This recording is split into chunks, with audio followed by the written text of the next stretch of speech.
क्यों कोई नहीं समझता है? क्या आपका भी बच्चा पढ़ना नहीं चाहता है? क्या उसे भी पढ़ने में मन नहीं लगता है? डांट डपट करते हैं तो थोड़ा पढ़ता है। आपका ही दूसरा बच्चा पढ़ता है, ठीक से पढ़ता है, उसे डांटना भी नहीं पड़ता, वो अपने समय पे पढ़ने बैठ जाता है। हम इंसान का अस्तित्व दो चीज़ों से है, शारीरिक और मानसिक क्षमता।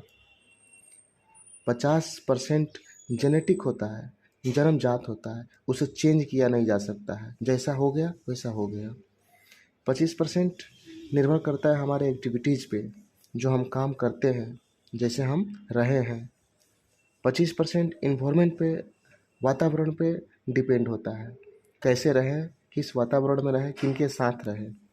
इस तरह हमारा शारीरिक और मानसिक क्षमता का जो विकास होता है, इस तीनों परसेंटेज के हिसाब से होता है। 50% जन्मजात गुण होता है, प्रकृति से प्राप्त हुआ है। किसी बच्चा को प्रकृति ने ही तेज बनाया है, किसी बच्चा को कमज़ोर बनाया है, जो अब उस बच्चे के हाथ में नहीं है।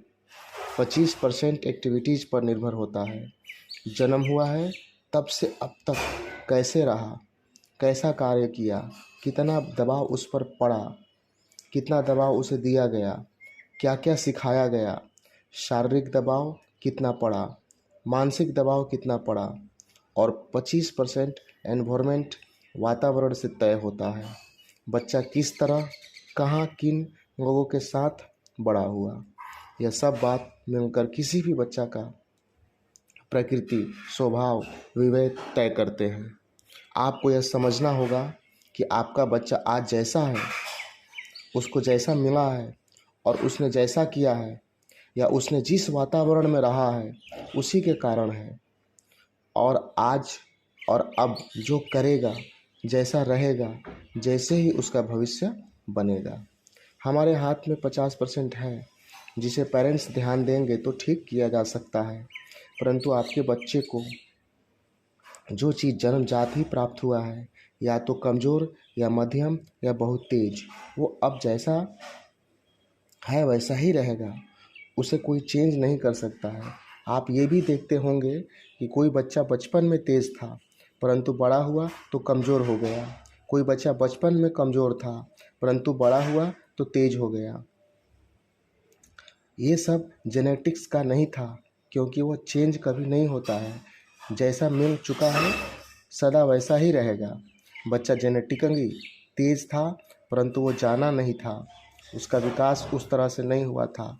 जब बड़ा हुआ तो जान गया, विकास हो गया और वह तेज हो गया। ठीक उसी तरह जो बच्चा शुरू में तेज था, अब कमज़ोर हो गया है, तो ये साफ है कि उसको उसका एक्टिविटीज़ और एनवायरनमेंट के कारण हुआ है।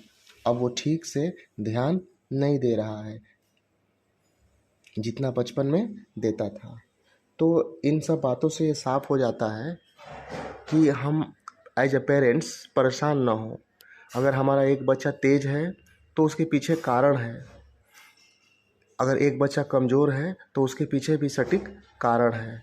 तो जो जिस तरह का हमारा बच्चा है, उसके उसी तरह से उसका विकास करते रहें, उस पर उसी तरीके से ध्यान दें। कभी वो समान नहीं हो सकते हैं, क्योंकि प्रकृति ने उन्हें समान बनाया ही नहीं है।